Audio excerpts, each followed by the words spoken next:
Horses having fun, look. Brilliant. Look at him looking out the window. Look at him. Hello, mate. How are you? And he sees things like in Corsica. It's brilliant. It's all you see is animals in the middle of the street. You know, you drive down the road and you see a load of horses in the middle of the street just wandering around. On the beach you see cows and stuff. It's brilliant. Great. Hello and welcome back. If you're back again, I've now got over 38 subscribers this morning, and my my dad Brexit video went mental. It's like 3,400 views or something. It's just like for a channel that had like 20 subscribers at the time, that is viral, I suppose. But anyway, the subject is very volatile, and a lot of people insulting me and stuff. It was fucking mental.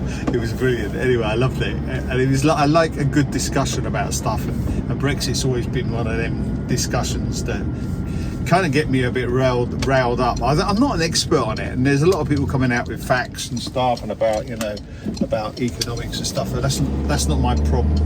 My problem was personal. It was me living abroad, complete different perspective compared to a lot of people.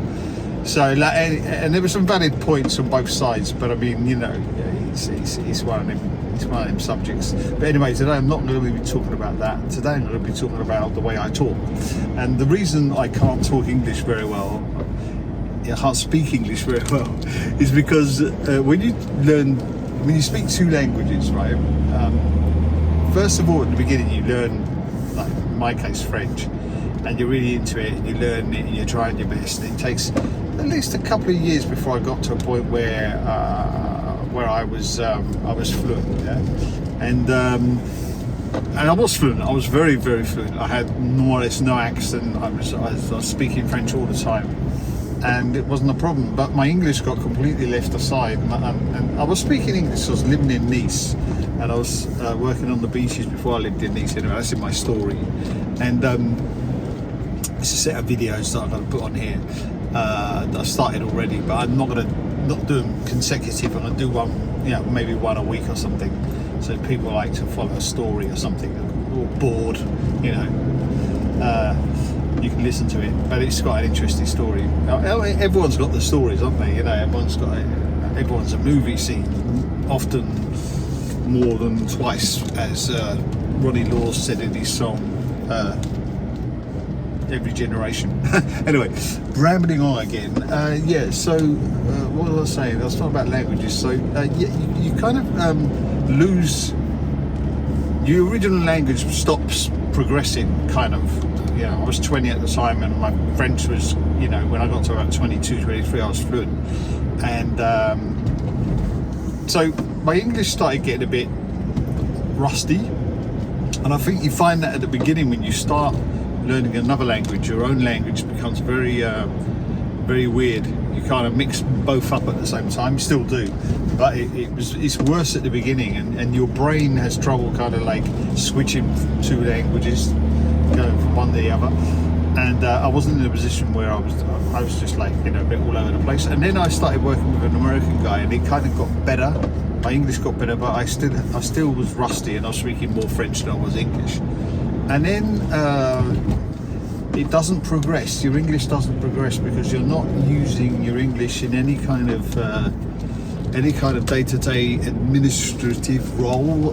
You're not like in the system. Like in England, you know, they do things a certain way as far as like administration's concerned. You know? So anything like that, I was kind of like lost in, and my vocabulary became very limited in that area. I noticed that not so long ago, dealing with my father's affairs when he passed away, and it was like, you know, I didn't understand what was written down. It was just like, I mean, legal stuff is hard to understand anyway, but this was like, wow, another level. But anyway, so you kind of like lose the adult, well, you don't progress in your adult life as talking English. And this is, I'm talking about the 80s. Now I think today might be different with the internet, and the communications we've got today is completely different.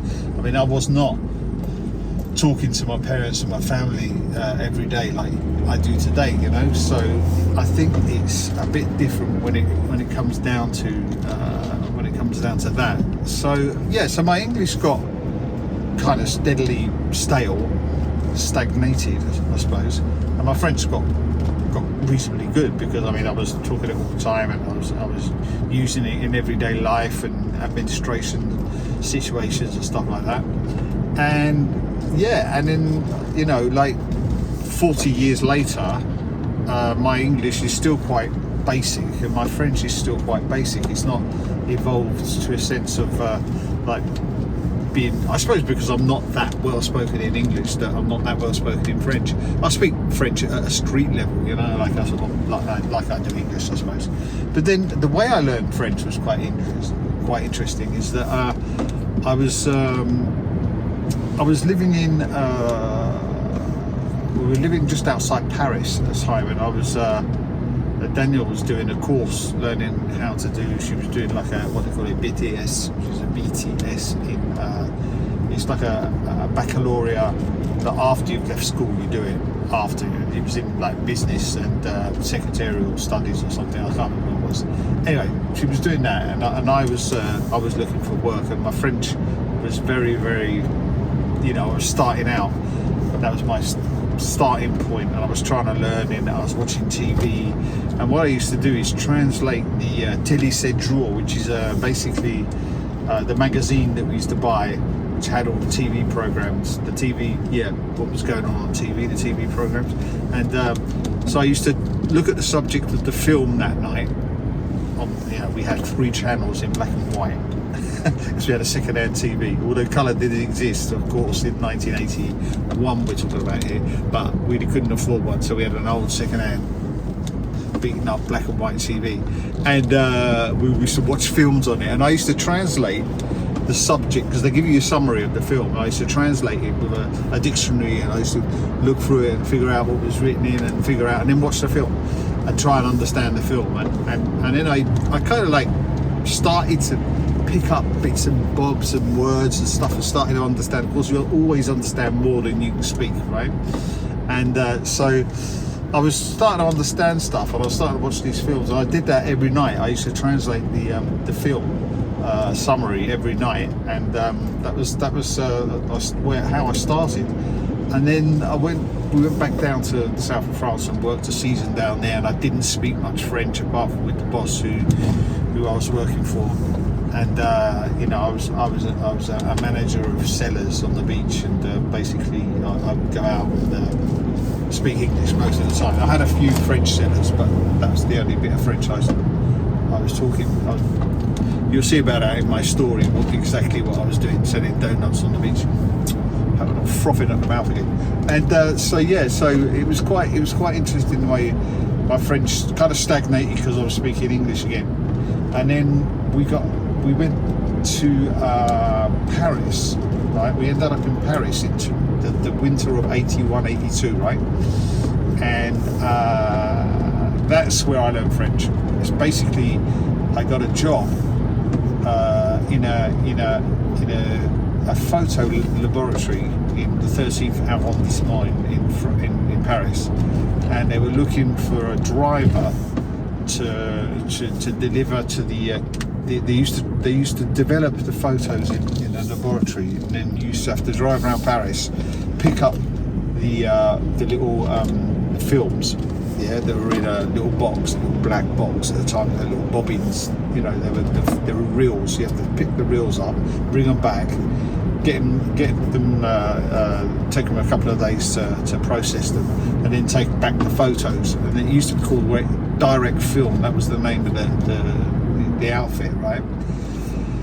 So we used to go down, and I used to go around Paris, and I used to deliver these photos. And it basically, when I went for the interview, there was about 50 people queuing up for the interview, and I was like halfway down the line. There was all these people, all these people who were going for the delivery job, and I went in. I was like, absolutely no chance with my real basic French getting this job. And so I went in and they said, hi, how you doing? I said, yeah, well, that is so. So tell us something about yourself. I said, well, I'm English, blah, blah, I'm looking for work, trying to learn a language. And, you know, I was a driver in London, so I'm quite good with maps and stuff like that. And, I can read a map and drive at the same time. And so, yeah, we didn't have that sat nav, you know, we didn't have sat nav, and I didn't know Paris at all.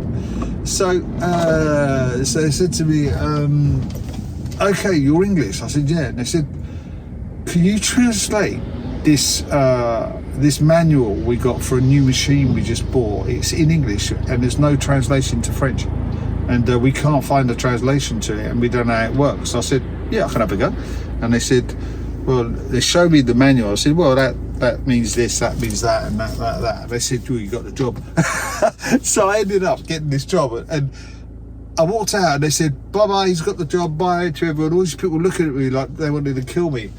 And so I got the job, and the next day I had to start at 4 o'clock in the morning. I had to get there, or 5 o'clock in the morning. Yeah, 5 o'clock in the morning, and then to start the rounds. And I mean, literally start. You know, they briefed me and showed me, gave me a map of where I had to go and pick all these reels up, and so basically, I mean, it was mental. I looked at this map, studied it all night, and said, right, I got it. And I went to pick the car up. I couldn't find the car, and they didn't tell me it was in the car park, 4 stories underneath the building. And the guy, there was no one to open. I didn't have a key. They didn't give me the key to the car. I had to pick it up from someone. I mean, it's like crazy. Anyway, I eventually found the car at 6 o'clock, an hour later. Went and did the thing and got back half an hour later. And the guy was saying to me, you're half an hour late and all the rest of it. And I explained to him my French. I said to him, listen, you didn't tell me where the car was. And they said, what? I said, yeah, I didn't pick the car up until 6 o'clock. You can ask the security guard at the car park. And they said, oh, right, so you just did that round in an hour and a half? I said, yeah. And they said, wow, 2 hours and a half. And they said, wow, that's really fast. That's the fastest everyone's ever done it. Well done. And so from there on, I was kind of, I was in the books. Anyway, the story about that is quite an interesting one. I ended up working in a laboratory, and that was brilliant. Anyway, that's where I learned French, because nobody spoke English. Nobody. And it was fantastic. It was like, I just spoke French. But after 4 months, I was more or less fluent. I was really speaking French really fluently. I mean, it was amazing. It just all clicked together. And the fact that I learned to read and write it as well was what I bought a book and learned how to read and write. I bought it from W.H. Smith's when I went to England. I think I went to England in the winter for Christmas or something. And I picked up this book, How to Read and Write It. And that opened all the doors up, and I was off then. So interesting way of learning. I learned French, and of course you've got to understand, when I got to France I had absolutely zero French, because I didn't do French in school. I didn't know French in school. So yeah, so I did zero French, and that was not good, because I actually got kicked out of French in I think it was like I was 11 or 12. We had a choice of doing French or doing some other subject in school, and I chose the other subject because the teacher said, yeah, you're useless, get out, I don't want to see you in this class anyway. So anyway, I didn't do French. Anyway, well, I hope you enjoyed this video in the car. I haven't done one for a while, and I will talk to you soon. Ciao.